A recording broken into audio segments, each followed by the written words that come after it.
Jacob Misiorowski, major league debut, one for the record books. He was amazing. I said it again. We'll talk about that next here on Locked On Brewers.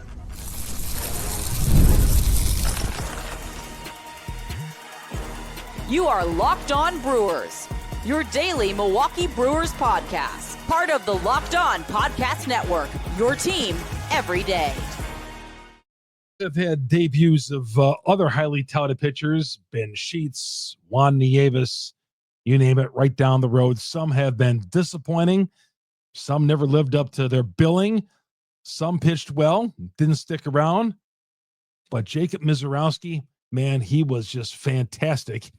And there was a buzz. There was a buzz in the building on Thursday night with our guy, Jacob Misiorowski, the number one pitching prospect in the Brewers organization. Hey, everybody, Chuck Freeman, Locked On Brewers, part of Locked On Podcast Network. We are your team every day. Today's episode brought to you by FanDuel, America's number one sports book.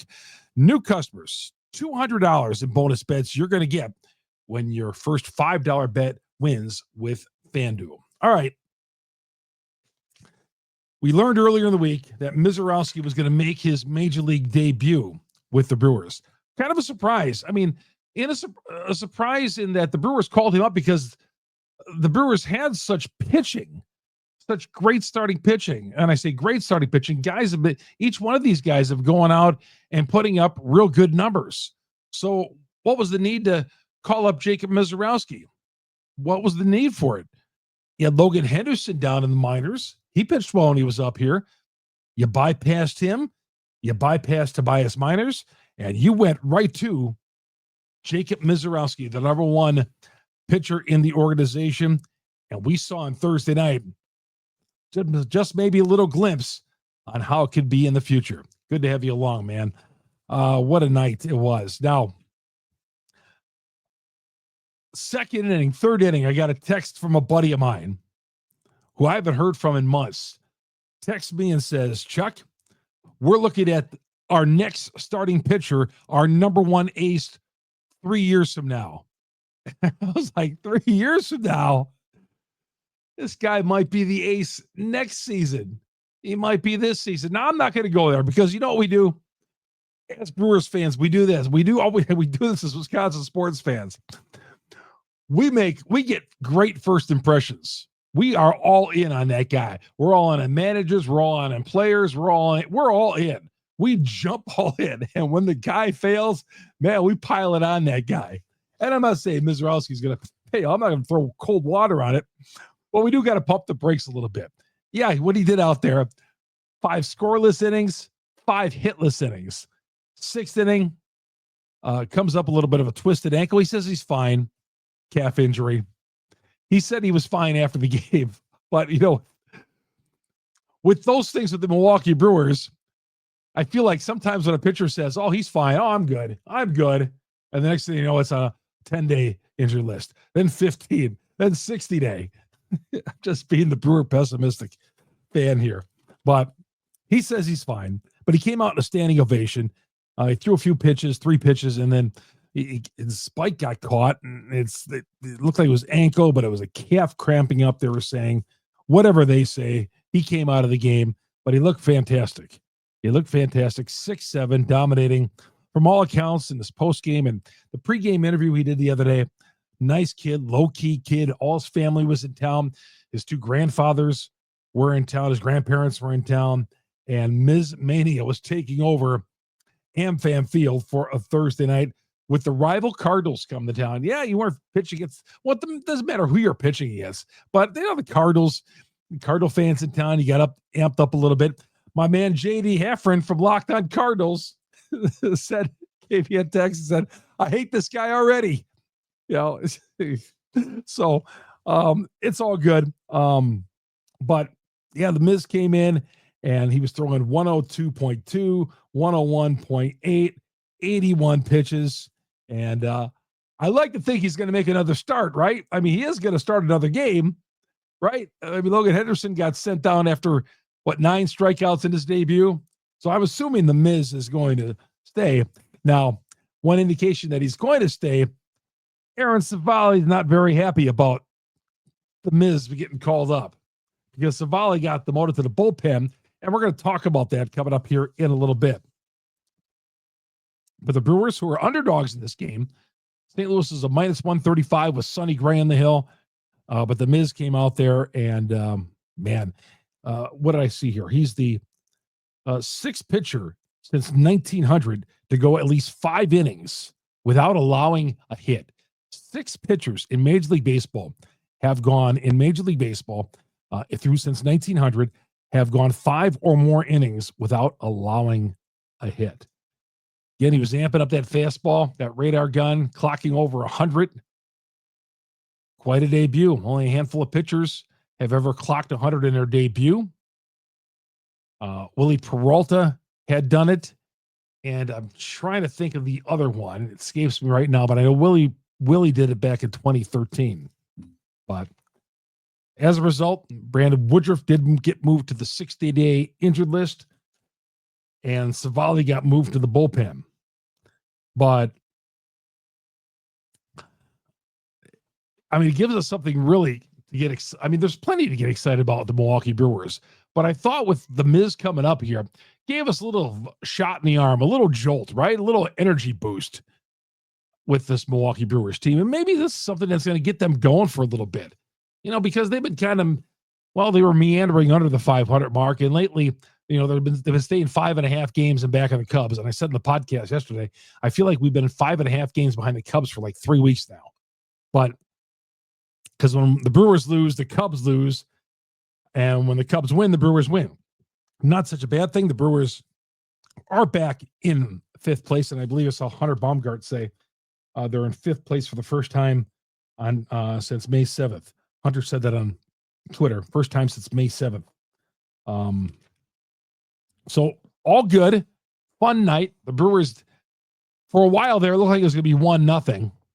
1-0 for the longest time. Then they exploded for a 5 spot off Sonny Gray, including a Jackson Chourio 2-run home run.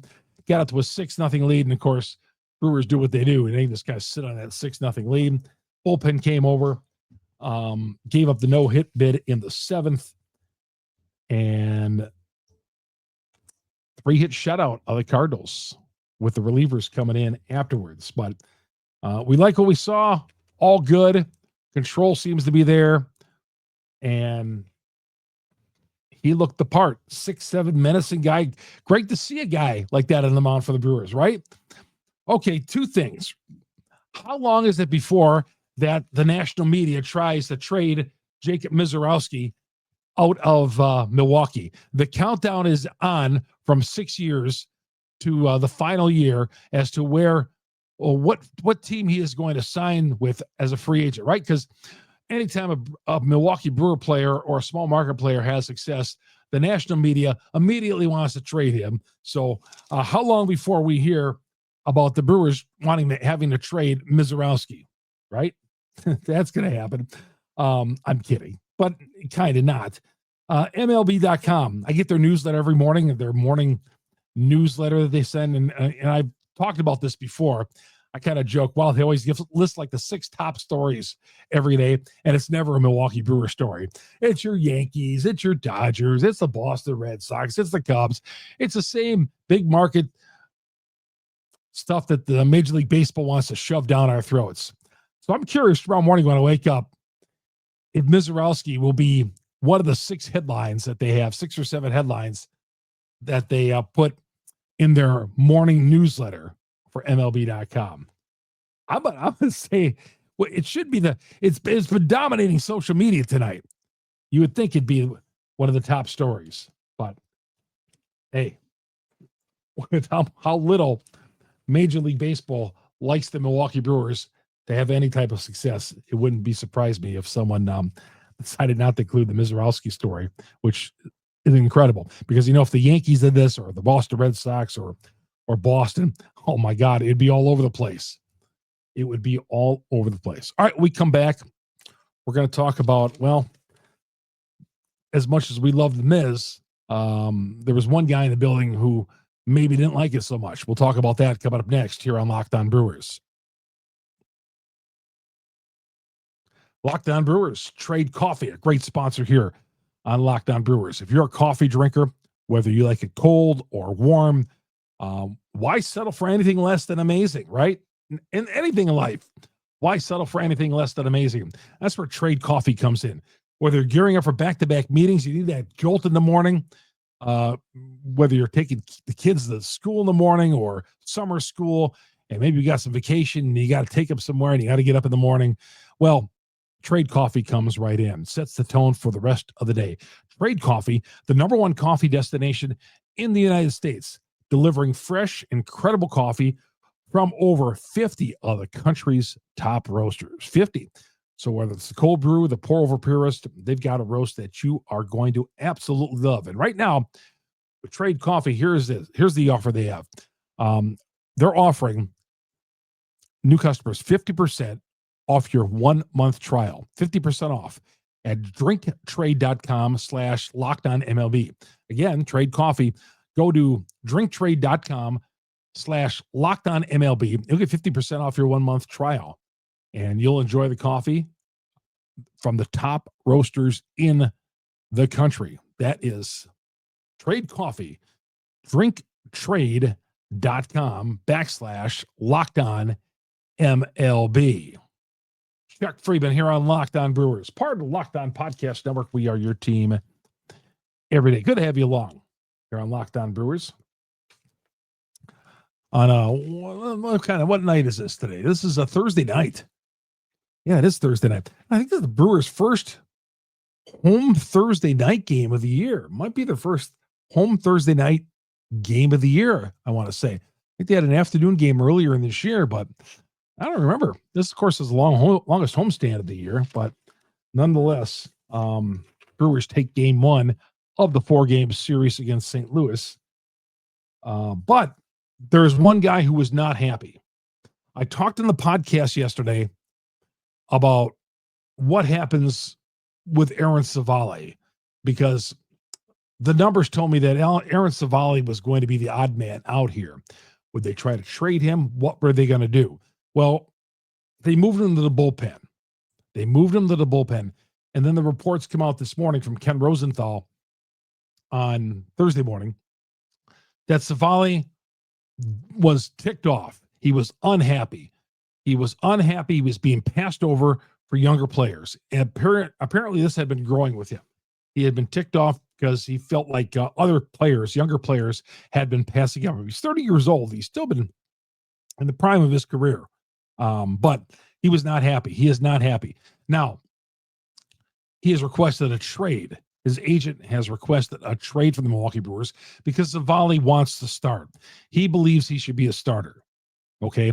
And when Miserowski got called up on top of what he did, and although we've seen the Brewer front office, when a pitcher pitches well, he gets sent down to the minor leagues. But in this case, I don't think the Miz is going down. Civale, he requested a trade. He talked to the media before the game. He was not being a jerk. He basically said, I've been a starter my entire life. Minor leagues, major leagues. Yeah, in the postseason, I did come out of the bullpen a little bit. But in the postseason, it's all hands on deck. But for the most part, I've been a starter. I want a starter. I still have a lot to give. I've given a lot to this organization. I like it here. I like the fans here. I don't have a problem with anybody, but I want to be a starter. So he is looking out for himself. Now, Twitter came back tonight and said, basically, you go out there and do your job, man. You're getting paid a lot of money, whether you're out of the bullpen or a starter. That's what you got to do. And I get that. I get the fans for being upset about that. But these major league ball players are looking out for themselves. It's not often in Major League Baseball where you hear guys requesting trades. It's NBA has it a lot. NFL certainly does. NBA and NFL. You don't hear it in Major League Baseball too much of guys requesting a trade. But in this case, it's Aaron Civale wanting to be traded. Now, I think he's got some value. Will they DFA him? I don't think they'll do that. I do not think the Brewers will DFA him. Civale will pitch out of the bullpen. Pat Murphy, the Brewers manager, earlier today says, which I was surprised he used this term. He said, I understand when players are upset. He said, we have players who are upset all the time about about playing time, right? For a lack of a better term. We have players all upset. We have to deal with this stuff all the time, he said.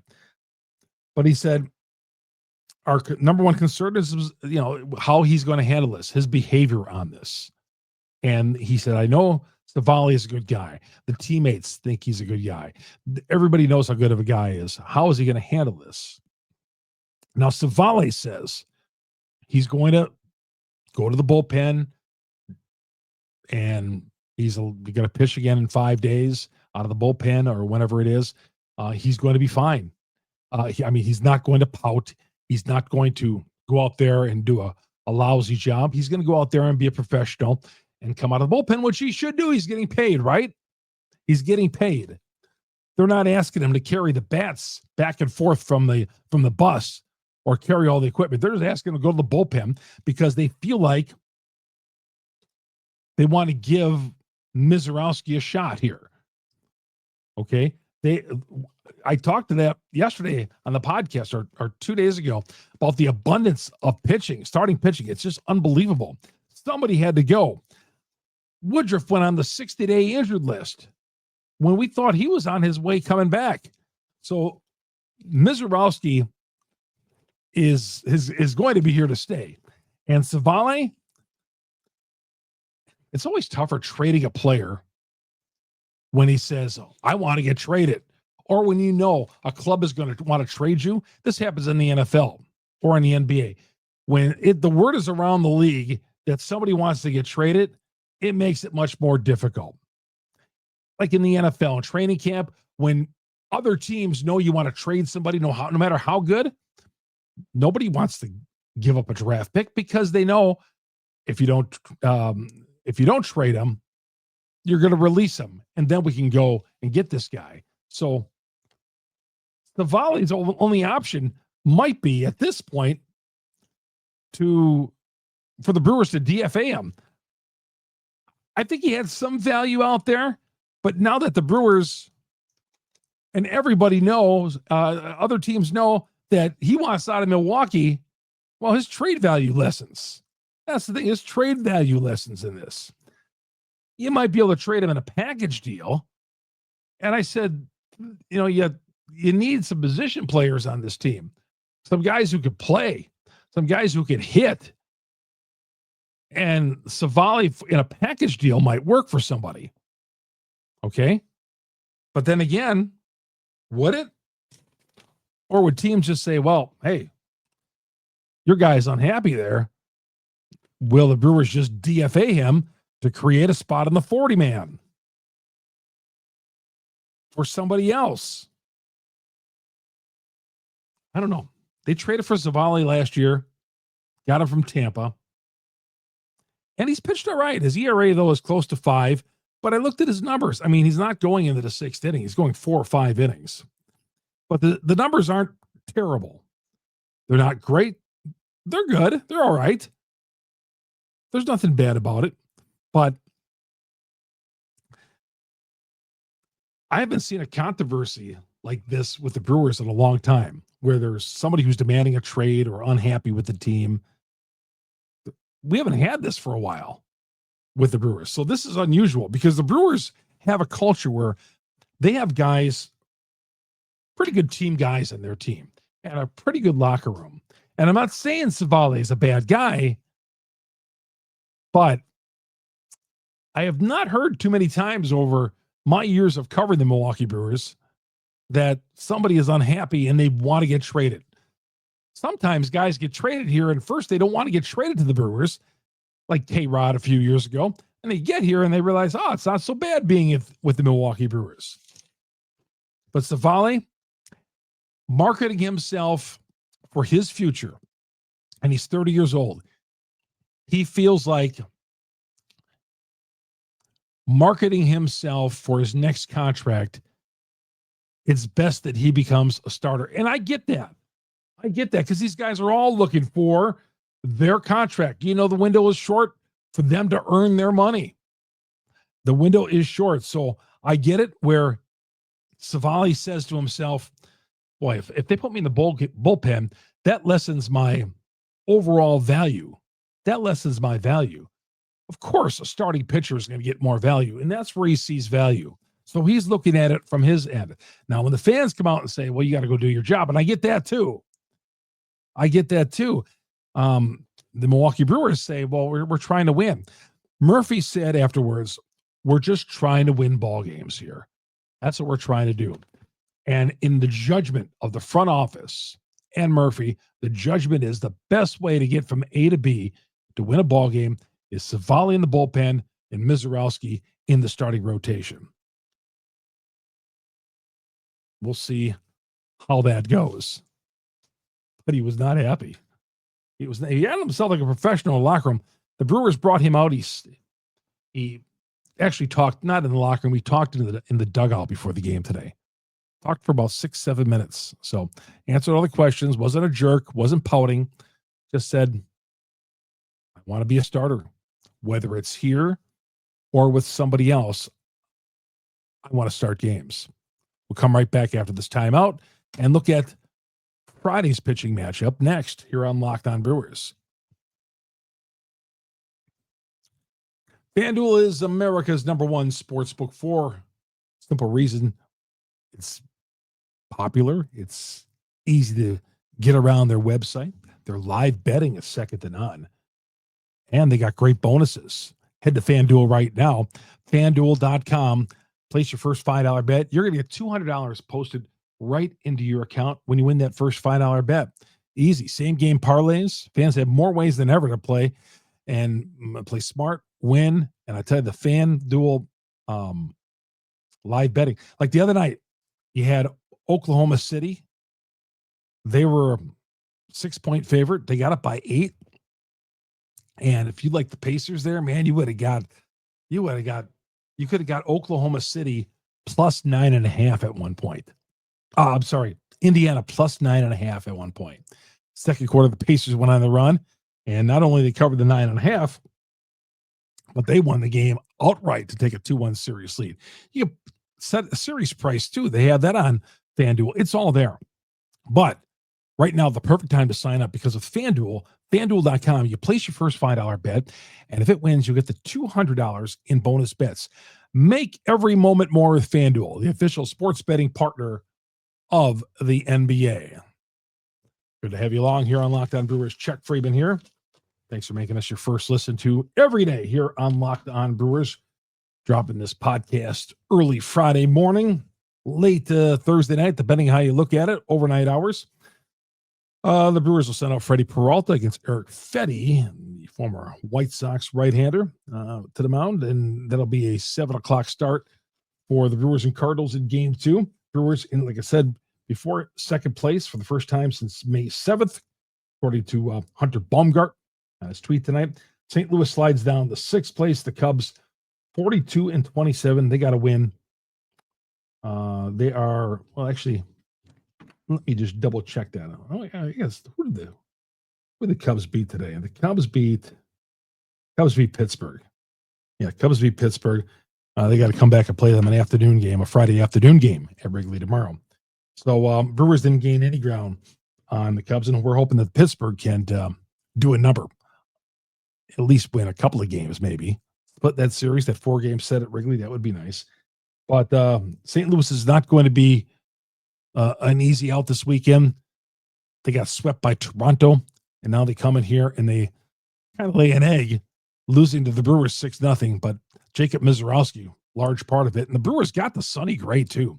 Sonny Gray had been pitching so well, and the Brewers attacked him, and they got to him. So hopefully the Brewers can win again on Friday night, go into the weekend, and Father's Day at AmFam Field on Sunday. Looking forward to being there. And if you see me out at the ballpark on Sunday, please, when I'm walking around or so, please say hello. Always great talking to the fans out there, taking some selfies as well. But I'll be out there this weekend. And, of course, you could follow me on Twitter, Chuck Freeman, FREIMUND. Anytime you have a question, and I'm telling you anytime, 24 hours a day, my DMs are open. May not get back to you right away if I'm sleeping or not, or if I got something to do, but I will always get back to you. Chuck Freeman, FREIMUND. Feel free to always drop me a question or a comment on anything. You can always subscribe to YouTube as well. We're the #1 podcast on the internet, the Brewer podcast on the internet, for a simple reason, because you Brewer fans out there. So please subscribe on YouTube. Go to YouTube, search Locked On Brewers, hit the subscribe button, hit the bell. That alerts you every time we drop an episode here on Locked On Brewers.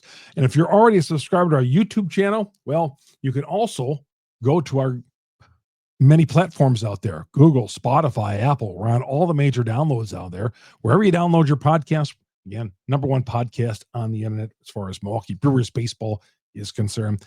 And we're here daily talking Brewers baseball with you. Weekends, we're dropping those short little post-game 60-second little instant reactions on the game. So follow me on Twitter, where I drop those. Chuck Freeman, FREIMUND. More importantly, please subscribe to YouTube. Those short ones, post-game short reports, are on YouTube on Shorts, but you got to be a subscriber, because then you'll get alerted when they come across.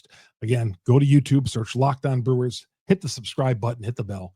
That'll alert you every time we drop an episode on Locked On Brewers. That's going to do it for me, Chuck Freeman. We'll talk to you guys all late Sunday night. We wrap up the weekend series with the Cardinals. Have yourself a great weekend, everybody. You've been watching and listening to Locked On Brewers.